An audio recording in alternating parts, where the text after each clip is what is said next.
यहाँ पर आपके समक्ष 10वें सप्ताह के 5वें दिन की शिक्षण योजना प्रस्तुत है। कक्षा 1 की शिक्षण योजना में हम प्रथम कालांश में मौखिक भाषा विकास पर कार्य करेंगे और आज हम बच्चों को कोई भी कहानी सुनाएंगे। कोई भी क्या, हम अपने बच्चों को अपने जो पाठ है हमारा 15 कलरव का, उसमें से दादाजी जो एकांकी है हमारी, उसको कहानी के रूप में बच्चों को सुनाएंगे। दादाजी नामक जो पाठ है कहानी के रूप में हम बच्चों को सुनाएंगे और कहानी सुनाते वक्त हम बच्चों से बीच बीच में 3-4 बंद छोड़ के प्रश्न पूछेंगे और कहानी समाप्त होने के बाद बच्चों से पूछेंगे कि उन्हें कहानी कैसी लगी और क्यों लगी। बच्चों के हम जो विचार हैं उनको सुनेंगे। बातचीत को और समृद्ध बनाने के लिए बच्चों से कुछ खुले छोर के प्रश्न भी हम पूछेंगे। खुले छोर के प्रश्नों का उद्देश्य बच्चों के चिंतन कौशल को विकसित करना है। बच्चों को समूहों में बांटकर एकांकी को नाटक के रूप में कैसे प्रस्तुत किया जाना, ये आप बच्चों को बताएंगे, ताकि उसमें प्रस्तुत जो भी संवाद थे, जो भी उसमें पात्र थे, उनके संवाद बच्चे बोलकर एक नाटक को प्रस्तुत कर सके। आप बच्चों को समझाएंगे कि किस तरह से आपको करना है। लेखन कार्य में आप कहानी के आधार पर ही बच्चों से कोई भी चित्र बनाकर उसे अपने साथी को दिखाकर उस पर थोड़ी बातचीत करने के लिए कहें और आप देखेंगे कि सभी बच्चे गतिविधि में प्रतिभाग करें। आप जो भी नाटक करा रहे हो तो उसमें सभी अभिनय करें। जो बच्चे नहीं कर पा रहे हैं उनकी पहचान कर आप उन्हें प्रोत्साहित करें। दूसरे कालांश में हम डिकोडिंग पर कार्य करेंगे और आज हम पुनरावृत्ति का कार्य करेंगे। तो हम सबसे पहले वर्ण पहचान का कार्य करेंगे। तो पूर्व में हमने जो भी तरीके अपनाए थे उनके आधार पर ही हमने अब तक जो भी वर्ण सिखाए हैं इस सप्ताह में, उनकी ध्वनि एवं प्रतीक पहचान, कक्षा में प्रदर्शित सामग्री में से उनकी पहचान, पाठ्य पुस्तक और सहज में से उनको खोजने के अलग अलग तरीकों को हम बताएंगे और फिर उन्हें लिखने का अभ्यास करवाएंगे।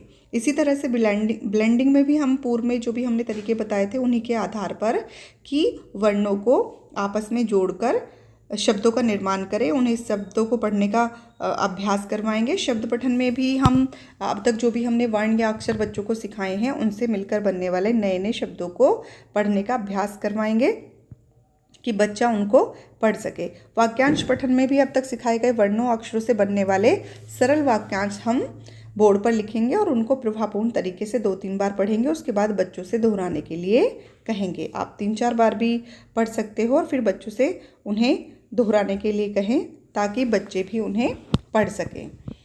कुछ नए सरल वाक्यांश बोर्ड पर लिखें और कुछ बच्चों को बोर्ड के पास आकर पढ़ने के लिए आप कहें। उसके बाद फिर बच्चों को समूह में बांट दें और जो कार्य पुस्तिका में हमारे वाक्यांश दिए गए हैं उनको पढ़ने के लिए कहें। इस दौरान आप घूम घूम कर सभी का अवलोकन करें। लेखन कार्य में हम कार्य पुस्तिका के पाठ 64 पर कार्य करने को बच्चों को कहेंगे और आवश्यकता के अनुसार उनकी सहायता करेंगे।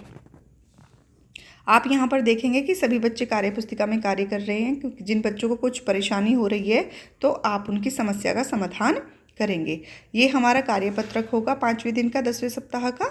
यहाँ देखकर लिखें और पढ़ें। जैसे कि हमने यहाँ पर म और उसके साथ आ की मात्रा को मिलाया है म, फिर आगे प, पा, तो इनको बच्चे लिखेंगे और फिर पढ़ेंगे कि किस तरह से मुझे यहाँ पर मात्रा लगाकर इस प को पा बनाना है। फिर द, ल, ला, है ना। फिर यहाँ पर एक ग्रिड में कुछ अक्षर दिए गए हैं तो उनको बच्चे पढ़ेंगे। ग्रिड से शब्द खोजकर लिखें। यहाँ पर बच्चे देखेंगे कि यहाँ पर जो ग्रिड बनी हुई है उसमें से कौन कौन से अक्षर या वर्ण मिलाकर कोई शब्द बन सकता है। तो बच्चे यहाँ पर देखेंगे जैसे कि कार बना हुआ है और कार का यहाँ उदाहरण है, तो अभी हमें 2 शब्द और बनाने हैं, जैसे कि यहाँ पर बादल है और ताला है ना। तो इस तरह से फिर तीसरा क्वेश्चन है हमारा, चित्र देखकर नाम पूरा करें। यहाँ पर बच्चे कलम का चित्र दिया गया है और उसको पूरा लिखा गया है उदाहरण के तौर पर। फिर आगे यहाँ पर चित्र है, किसका है, कार का, तो वहाँ पर का लिखा हुआ है, तो इसको बच्चा पूरा करेगा चित्र देखकर।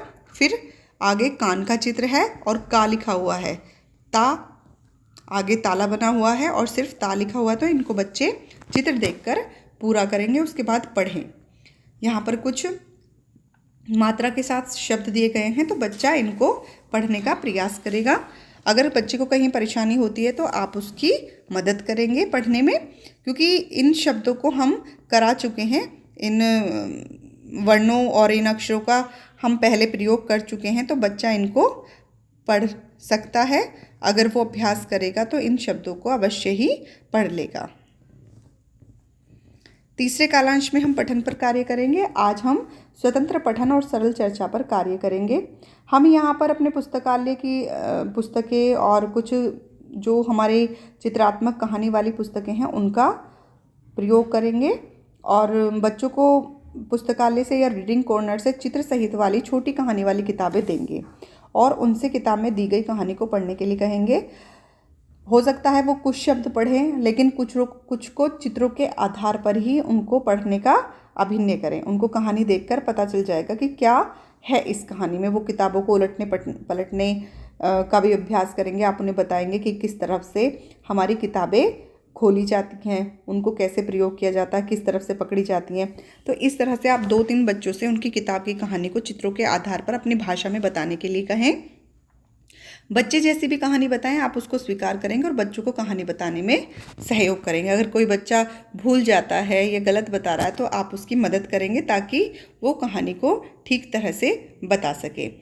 आप यहाँ पर देखेंगे कि सभी बच्चों ने जो हमारी कहानी है उसमें पठन का कार्य जब हो रहा है तो उसमें प्रतिभाग किया। अगर कोई बच्चा नहीं कर पा रहा है तो आप उस बच्चे की पहचान करके उसे अधिक से अधिक मौके देंगे प्रतिभाग करने के, उसे प्रेरित करेंगे कि वो पठन की ओर प्रेरित हो और पढ़ने का जो अभ्यास है उसको कर सके, और उसके अंदर से पढ़ने की इच्छा जागृत होगी। जब बच्चों के अंदर से, वो तभी पढ़ सकते हैं। बहुत से बच्चे क्या करते हैं कि वो बिल्कुल ये बोल देते कि मुझे तो पढ़ना आता ही नहीं है, लेकिन उनको वर्ण ज्ञान है, वो देखकर समझ लेते हैं, लेकिन वो अभ्यास नहीं कर पाते हैं, जिसके कारण वो प्रभावपूर्ण तरीके से नहीं पढ़ पाते हैं। तो ऐसे बच्चों को हमें अभ्यास के बहुत सारे मौके देने हैं।